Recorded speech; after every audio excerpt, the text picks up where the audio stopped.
I am the first architect in my family. कहाँ से शुरुआत हुई? आयोजन स्कूल ऑफ आर्किटेक्चर जयपुर, वहाँ से मैंने अपने 5 साल का सफ़र शुरू किया। कितने प्रोजेक्ट आपने किए हैं? Around 40 projects. क्या चैलेंजेस आने वाले हैं कि आप आर्किटेक्ट नहीं होते तो क्या होते? मैं शेफ़ होता। I am very fond of cooking. आज भी आप बनाते हैं खाना? बिल्कुल, डेफिनेट। मेरा एक रूल रहा है कि we won't work on Sundays. कहीं ना कहीं हमको क्लाइंट को एजुकेट करना पड़ता है कि जो आप देख रहे हैं that is not practical sometimes. Best compliment क्या मिला है आपको? रिसेंटली मैंने एक प्रोजेक्ट किया था, उनका एक बहुत अच्छा कमेंट था कि you have converted our dream into reality. Interior designers की संख्या बढ़ रही है, इसका क्या कारण मानते हैं आप? मैं इसको डिनाई करूँगा।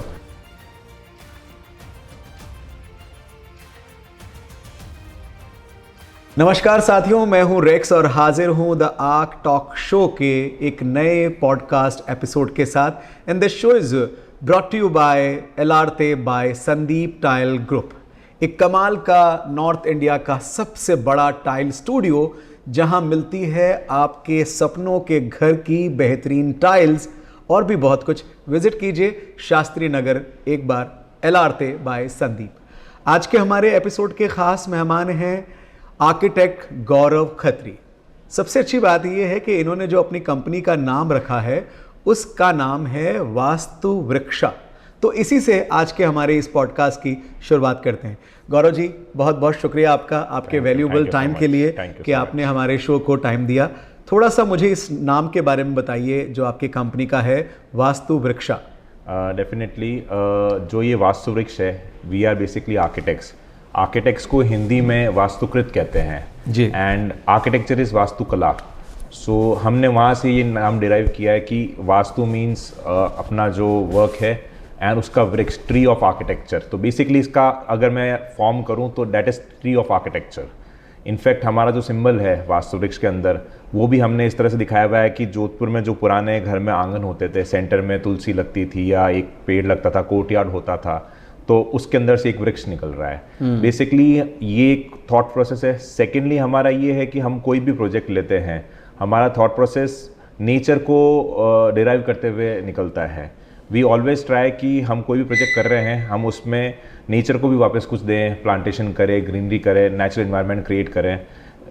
तो ये एक हमारा थॉट प्रोसेस था फॉर वास्तु वृक्ष। मैं जब आपकी पूरी डिटेल्स पढ़ रहा था तब मुझे यही लगा कि आप मैक्सिमम ग्रीनरी को प्रायोरिटी देते होंगे आपके प्रोजेक्ट्स में। तो अगर मैं आपके आर्किटेक्ट जर्नी की बात करूं, कहां से शुरुआत हुई? सर बेसिकली मेरी जो स्कूलिंग हुई थी वो जोधपुर से हुई थी, सेंट एन स्कूल से।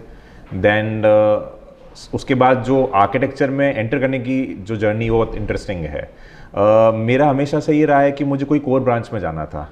मैं डिजिटलाइजेशन में इतना बिलीव नहीं करता, या मुझे उसमें थोड़ा सा वो लगता है कि इट इज़ वेरी मुझे एग्जैक्टली वर्ड नहीं मिल रहा है, पर वो थोड़ा हाइपोथेटिकल लगता है, रियलिस्टिक नहीं लगता है। तो मुझे हमेशा से इसमें इंटरेस्ट था कि मुझे कुछ रियलिस्टिक में रहना है। तो मेरा इंटरेस्ट जो है आर्किटेक्चर का वो उससे था।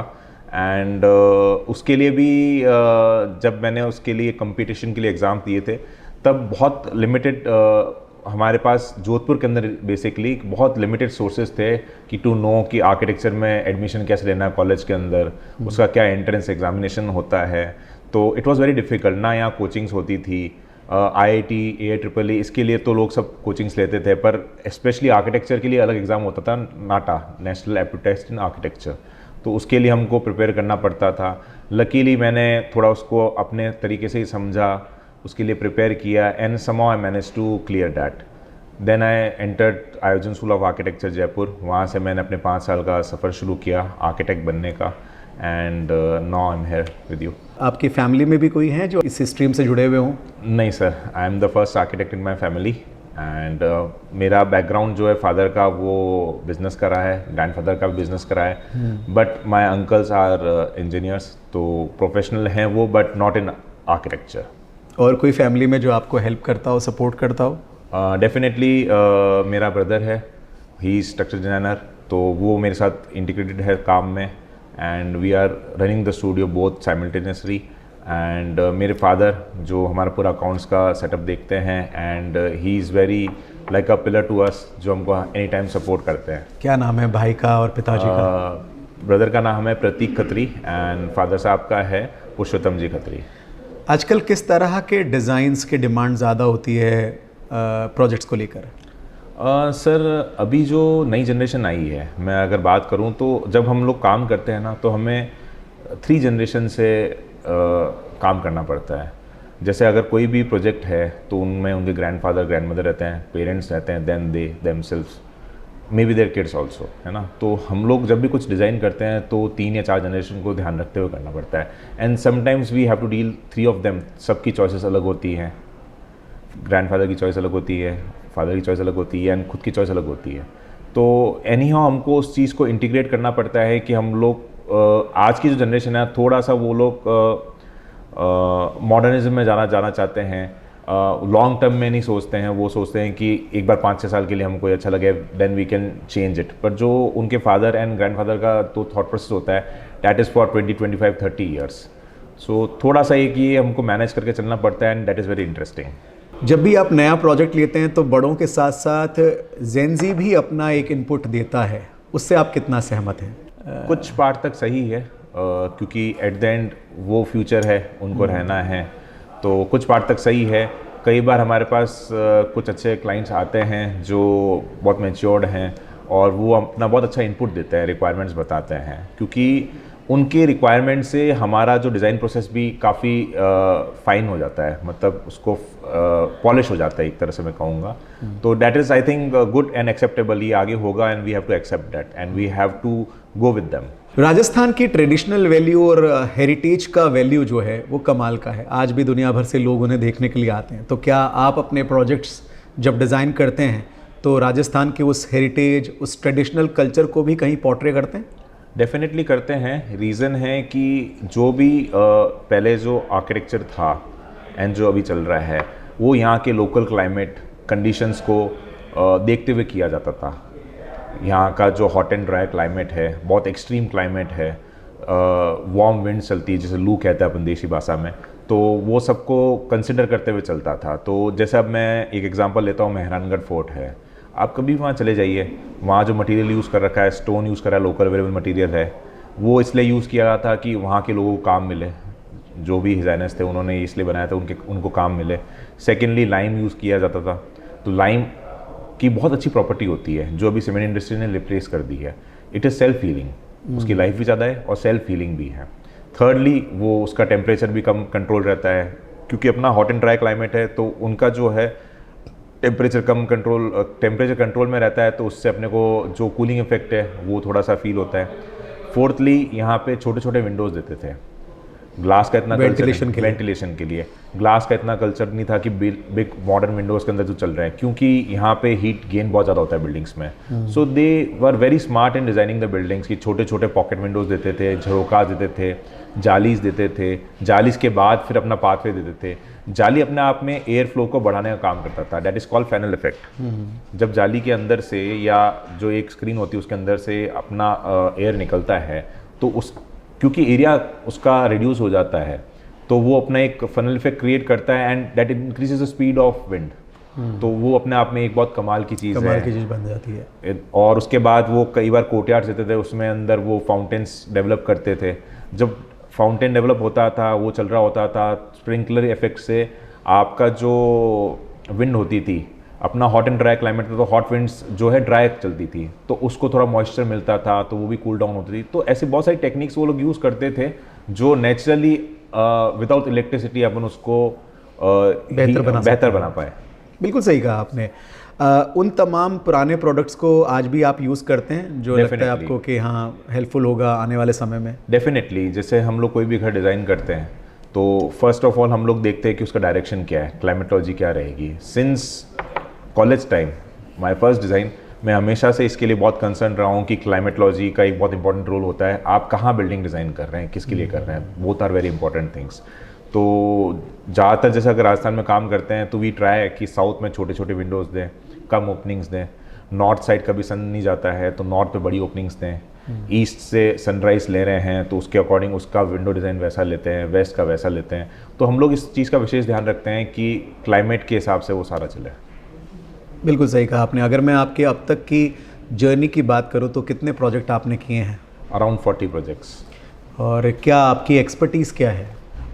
बेसिकली रेसिडेंशियल प्रोजेक्ट्स में हमारी एक्सपर्टीज़ ही है, एंड हमारा जो वर्क कल्चर है एक्सपर्टीज़ की अगर मैं बात करूं तो फर्स्ट ऑफ ऑल मैं जैसे मैंने अभी इसको बताया है कि क्लाइमेट रिस्पॉन्सिबल आर्किटेक्चर में मैं बिलीव करता हूं, तो फर्स्ट प्रायोरिटी मेरी वो रहती है। सेकेंडली हमारी यूएसपी है, हम कुछ भी प्लान या डिज़ाइन करते हैं we make it very open, square या रेक्टेंगल ब्लॉक्स होंगे, कहीं भी खाचा कूचा या एल शेप नहीं आएगा। एंड लाइट एंड वेंटिलेशन का हम लोग फर्मली ध्यान रखते हैं। हम कोई भी प्रोजेक्ट डिज़ाइन करेंगे, any of the residents we have done, generally client का ये रिव्यू आता है कि since morning in 6 till 6 in evening we don't need to switch on the light in our house। तो एक बहुत बड़ा मैं कॉम्प्लीमेंट मानता हूँ मेरे लिए। बिल्कुल सही है, निश्चित रूप से। और ये बताता है कि आपने उस पर्टिकुलर प्रोजेक्ट में कितना अच्छा आर्किटेक्ट किया है।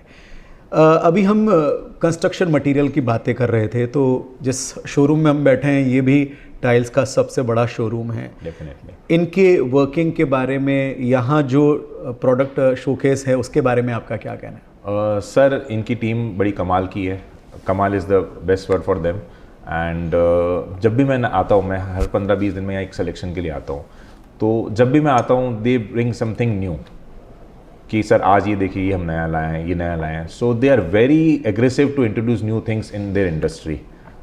और उन्होंने हमें बहुत एजुकेट भी किया है कि इस मटेरियल को कैसे यूज़ करना है, क्या करना है, कैसे इसकी पेस्टिंग होगी, किस तरह से इसको यूज़ कर सकते हैं, कहाँ इसको यूज़ कर सकते हैं।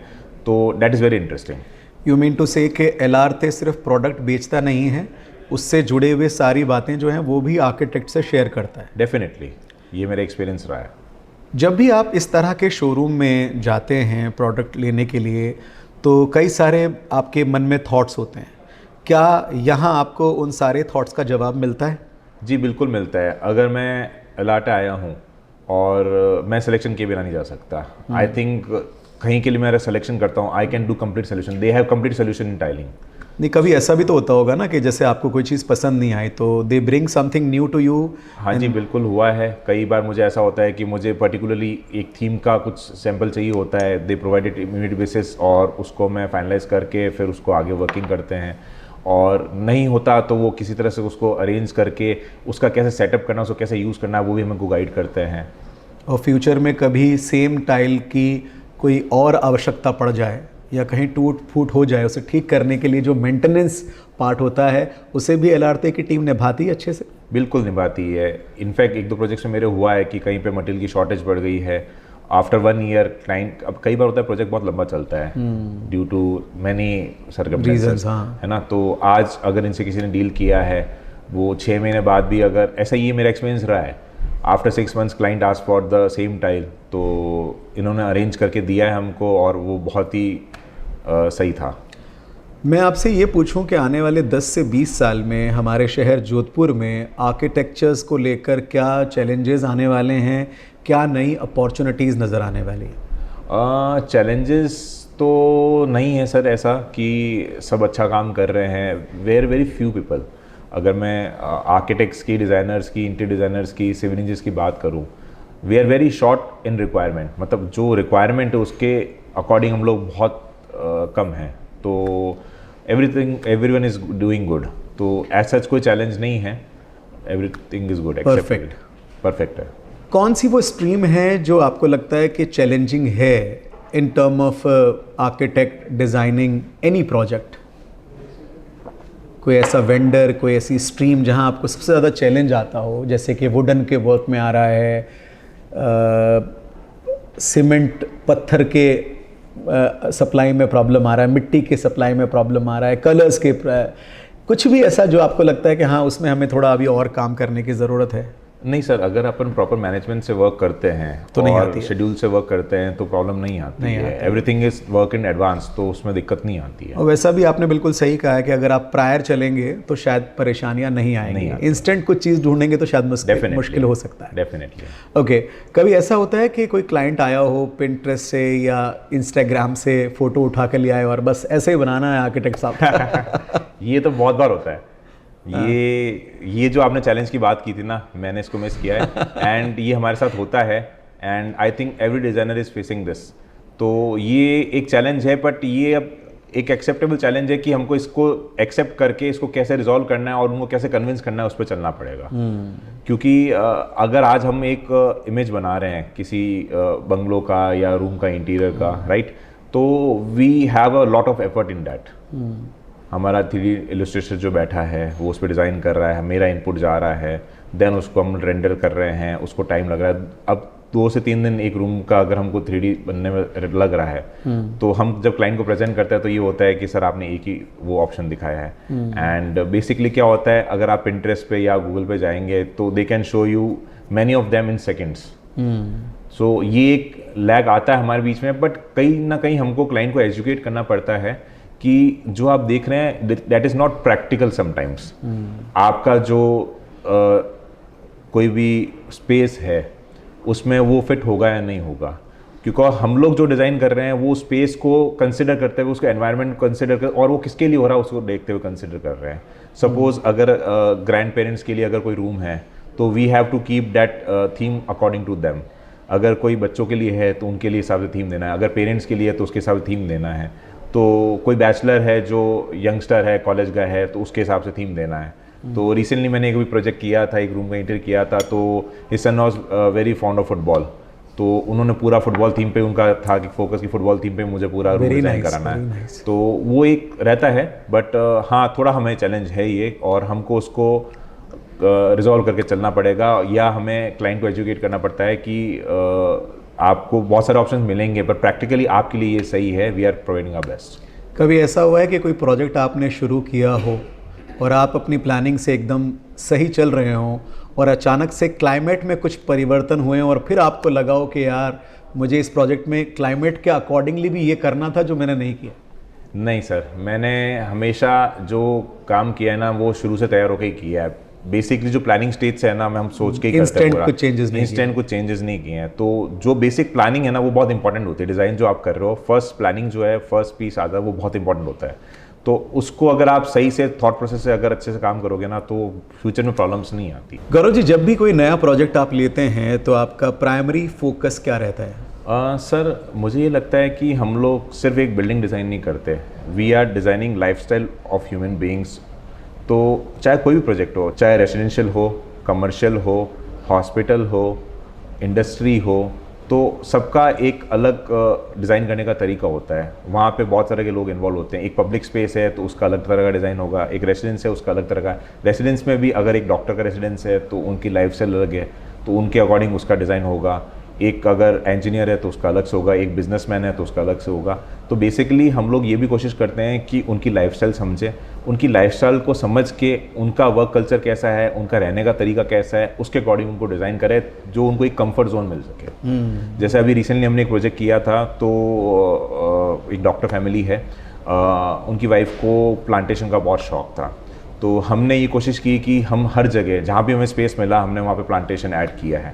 इनफैक्ट उन्होंने अपना रूम पीछे की साइड रूम था कोर्टयार्ड में, वहाँ से वो कर्टन खोले तो उनको प्लांटेशन दिखे, आगे आए तो उनको प्लांटेशन दिखे, लॉबी में बैठे हैं तो उनको प्लांटेशन दिखे।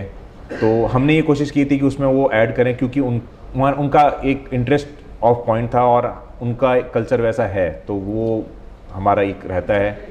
कहीं ना कहीं आप अपने डिज़ाइन से लोगों की ज़िंदगियों को छू रहे हैं, उनकी लाइफस्टाइल को महसूस कर रहे हैं। Designing their lifestyle. Absolutely. So we try to improve their lifestyle as much as possible. That's great. आप आर्किटेक्ट नहीं होते तो क्या होते? मैं शेफ़ होता। I am very fond of cooking. अच्छा। सो मैं शुरू से ही, जब से मैं आई थिंक 10 ईयर्स 11 ईयर्स का था, तब से मैं कुक करना पसंद करता था कुछ ना कुछ। जब जितनी हमको परमिशन मिलती थी पेरेंट्स से, तब वो कुक करते थे। धीरे धीरे फिर मैं बाहर रहा 5 साल, तो मेरा उसमें भी हम खुद ही बनाते थे और हम लोग खाते थे। मेरे फ्रेंड्स थे वो बहुत पसंद करते थे मेरे हाथ का खाना, तो वो था कि मैं अगर आर्किटेक्ट नहीं होता मैं शायद शेफ़ होता। अच्छा। और ऐसा कहते हैं कि इंसान को अपनी हॉबीज़ को परस्यू करना चाहिए, तो क्या आज भी आप बनाते हैं खाना? बिल्कुल, डेफिनेटली। मैं संडे को एनी टाइम फ्री रहता हूँ, मैं संडे को वर्क पे नहीं रहता। ये मेरा शुरू से first day of my studio मेरा एक रूल रहा है कि we won't work on Sundays. In fact मेरा फ़ोन स्विच ऑफ रहता है, no work at all, unless and until कोई इमरजेंसी हो, वंस इन अ मंथ हमें एक बार अगर करना हो तो बात अलग है। बाकी वो सबकी प्रायोरिटीज़ होती है डेफिनेटली। बट मैं कोशिश करता हूँ कि जब भी मैं घर पे रहूँ मैं कुछ ना कुछ ब्रेकफास्ट कुक करूँ या लंच कुक करूँ।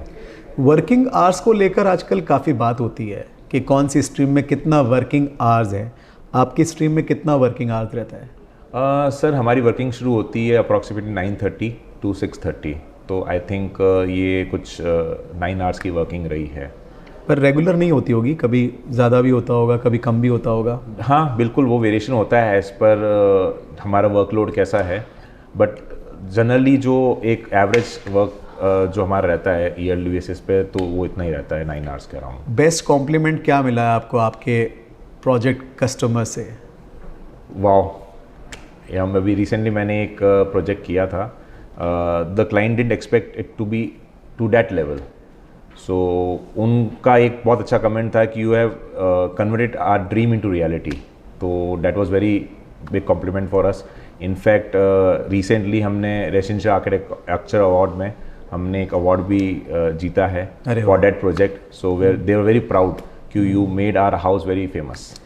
जब हम किसी स्ट्रीम में काम करते हैं तो कई सारे दूसरे लोगों को भी हम देखते हैं, एडमायर करते हैं, तो अगर मैं आपसे पूछूं कि आपकी इस जर्नी में हु इज़ योर इंस्पिरेशन?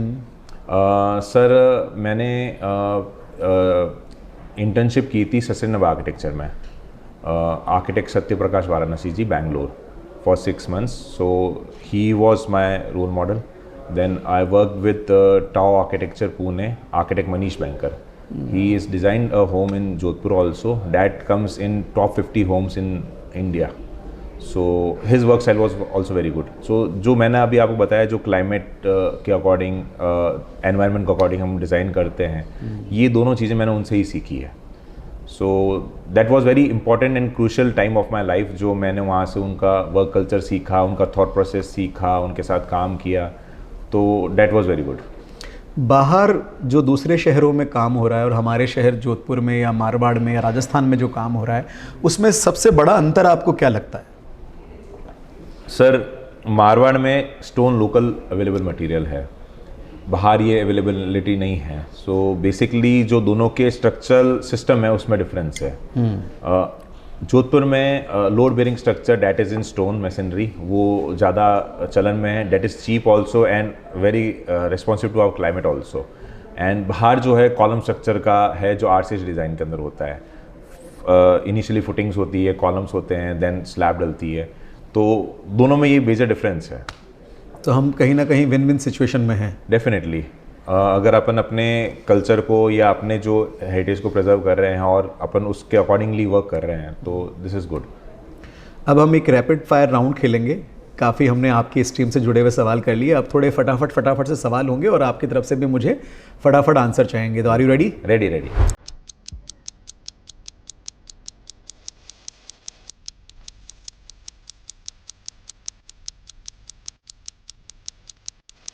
चलिए तो शुरू करते हैं। आपका पहला सवाल ये है कि सैंडस्टोन या कॉन्क्रीट? सैंडस्टोन। मिनिमलिस्ट या traditional Rajasthani vibe? Minimalist in traditional form. दोनों मैं बताऊंगा, उसका एक इंटरेस्टिंग है। मैं जो वर्किंग स्टाइल है, सपोज एक झरोका है, उसमें बहुत डिटेलिंग होता है, it is sometimes not possible for us to create that jharokha for every client, तो हम लोग उसको यूज़ करते हैं बट मिनिमलिस्टिक फॉर्म में। फेवरेट टूल आपका क्या है, स्केच बुक या ऑटोकैड? स्केच बुक, वो हर आर्किटेक्ट का रहेगा। Okay. Client brief, short and clear, long and confusing? Short and clear. Day light और artificial lighting? Day light. Dream project haveli restoration या मॉडर्न विला? हवेली रिस्टोरेशन होगा, पर मुझे अनफॉर्चुनेटली अभी तक ऐसा कुछ मौका नहीं मिला है। नहीं, बट वो आपका फेवरेट है। I will love. You will love to do that. Okay. Coffee और लेट नाइट वर्किंग या फिर चाय के साथ late night working? Coffee. Okay. One thing you never compromise on your designs? It's air and ventilation. कौन सी building देखकर आपको लगता है कि काश इसे बनाने में मेरा योगदान होता? Sir I am very big fan of sir Charles Correa. He is no more now and he was a pillar architecture in India.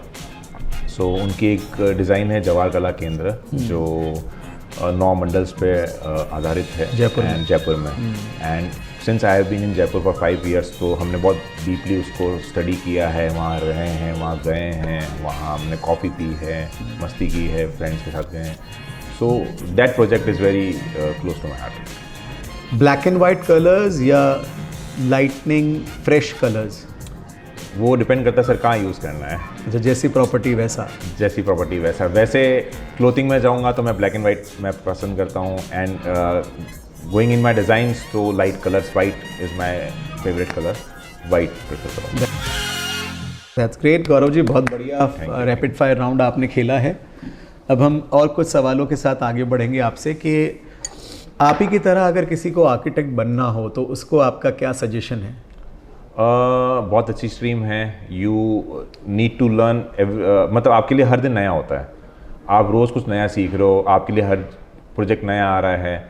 अगर आप रेगुलर रूटीन से बाहर, सपोज मैं एक बात करूँगा एक इंजीनियर की, तो उनका एक रूटीन होता है, सेम चीज़ रोज़ कर रहे हैं, कई बार इंसान बोर भी हो जाता है कि हम मुझे कुछ आउट ऑफ द बॉक्स करना है। So if you need to work anything new every day, so that is perfect for you, and बहुत इंटरेस्टिंग फील्ड है।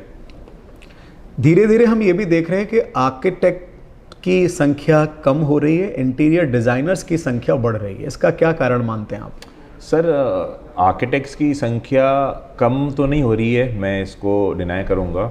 आर्किटेक्ट्स अगर मैं रेशियो बताऊँ तो it's increasing in very sharp graph. Suppose जो मेरा, जैसे आर्किटेक्चर के लिए आपका काउंसिल से रजिस्टर होना ज़रूरी होता है, राइट? जब मैंने रोल लिया था तब आई थिंक 66,000 समथिंग का नंबर था, आज वो 2.5 लाख में पहुंच गया है। एंड उससे पहले जो था वो बहुत धीरे धीरे इंक्रीज़ करता था। अब जो नंबर ऑफ़ कॉलेजेस बढ़े हैं, नंबर ऑफ़ आर्किटेक्ट्स बढ़ रहे हैं, तो बहुत नंबर इंक्रीज़ कर रहा है ड्रास्टिकली। बट दोनों में डिफरेंस ये है, this is 5 year course, that is 3 year diploma course generally जो इंटीरियर डिज़ाइनर्स करते हैं, तो वो थोड़ा सा शॉर्ट टर्म होता है, फास्ट होता है, इसलिए वो लोग ज़्यादा प्रेफर करते हैं। शॉर्टकट की वजह से, शॉर्टकट की वजह से। मतलब पहले जैसे होता था कि पुराने ज़माने में बड़े बड़े स्पेस मिलते थे, आजकल आपको छोटे स्पेस मिलते हैं, तो वो प्रैक्टिकली कितना चैलेंजिंग रहता है? नहीं, चैलेंजिंग तो रहता है, क्योंकि अब जो है चैलेंजिंग है वो रिक्वायरमेंट भी है आज की। पहले जो पॉपुलेशन कम थी, आपका लैंड कवर ज़्यादा था, तो उसके अकॉर्डिंग बड़े बड़े लैंड्स होते थे, प्लस उसका जो एक्सपेंडिचर था लैंड का वो कम होता था, इतना कॉस्टली नहीं था। आज बहुत कॉस्टली हो गया है, तो धीरे धीरे जो है सबका वो समअप हो गया है कि अपन शॉर्ट लैंड लेंगे, एंड मेंटेनेंस भी एक इशू रहता है। तो छोटी जगह पे आपकी अगर रिक्वायरमेंट पूरी हो रही है तो client is comfortable for that, और basically we are for that only.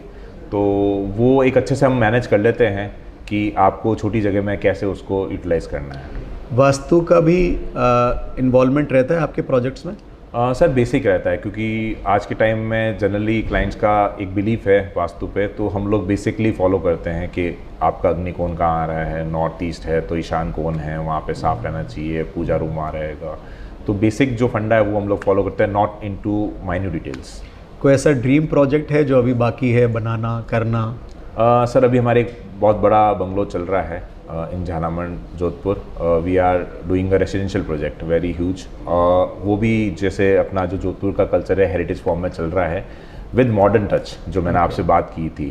We are not using stone in that, but we are using GRC cladding, जो क्योंकि स्टोन वॉज वेरी एक्सपेंसिव, बहुत ज़्यादा लगता है, बहुत बड़े बड़े आर्चेज़ हैं, तो उनको मैनेज करना, इतना वर्कमैनशिप कराना, प्लस मेरा एक बिलीफ है कि स्टोन अपन यूज़ करते हैं दैट इज़ गुड, बट जो स्टोन की घड़ाई हो रही है, चिजलिंग हो रही है, उससे काफ़ी लोग बीमार होते हैं। जो घड़ाईदार होता है वो बहुत सफ़र करता है, उनके लाइफ स्पेन छोटा होता है, उनके लंग्स में बहुत सारे प्रॉब्लम्स होने लग जाते हैं due to that dust going inside. So वो हम लोग कोशिश करते हैं कि उसको कैसे रिड्यूस कर पाएँ। तो हमारे एक प्रोजेक्ट में हम लोग ये भी लेके चलते हैं कि कैसे एक हेल्दी एनवायरनमेंट में काम हो पाए। मतलब आप अपनी टीम का भी पूरा ख्याल रखते हैं प्रोजेक्ट बनाने में? बिल्कुल बिल्कुल। बहुत मज़ा आया गौरव जी आपसे बात करके। आपको हमारा द आर्क टॉक शो कैसा लगा? बहुत अच्छा है show. It's bringing new culture to Jodhpur, और बहुत एक्सपोजर मिल रहा है सबको, जूनियर्स को सीखने को मिल रहा है, सीनियर्स कैसे आगे बढ़े हैं, जो यहाँ के फेमस आर्किटेक्ट्स हैं, जो स्टैब्लिश हैं, वो आज कैसे वहाँ तक पहुँचे हैं, उनका क्या जर्नी रहा है, वो हमको जानने को मिल रहा है। तो that is very interesting. Thank you so much Gaurav ji हमारे साथ जुड़ने के लिए इस खास बातचीत में। Thank you so much. तो ये थे architect Gaurav Khatri from Vastu Vriksha company. अगर आप भी अपने सपनों का घर बनाना चाहते हैं, डिज़ाइन करवाना चाहते हैं कुछ, तो आप वास्तु वृक्षा के आर्किटेक्ट गौरव खत्री से भी संपर्क कर सकते हैं। कैसे कनेक्ट करेंगे आपको? सर हम इंस्टाग्राम पे हैं वास्तुविक्स आर्किटेक्ट्स नाम से, they can connect with us from that. हमारा मेल से कनेक्ट कर सकते हैं, फ़ोन नंबर है उससे कनेक्ट कर सकते हैं, और हम लोग गूगल पे भी अवेलेबल हैं। So anyone searching Vastuviks they will get to know कि वेयर इट इज़, और कंप्लीट डिटेल्स मिल जाएगा, प्रोफाइल मिल जाएगा। नहीं तो आप एलार्ते बाय संदीप भी विजिट कर सकते हैं, यहाँ आपको सारे आर्किटेक्ट्स और इंटीरियर डिज़ाइनर्स के नंबर और जानकारी भी मिल जाएगी। बहुत बहुत शुक्रिया हमारे आज के पॉडकास्ट को देखने के लिए। आज का पॉडकास्ट आपको कैसा लगा, कौन सा पार्ट आपके दिल के करीब पहुंचा, हमें ज़रूर बताइएगा। अपने फीडबैक शेयर कीजिएगा इस वीडियो के नीचे कमेंट बॉक्स में। चैनल को लाइक, शेयर और सब्सक्राइब करना ना भूलें। बहुत बहुत शुक्रिया for watching this episode, The Arc Talk Show, presented by Sandeep Tile Group.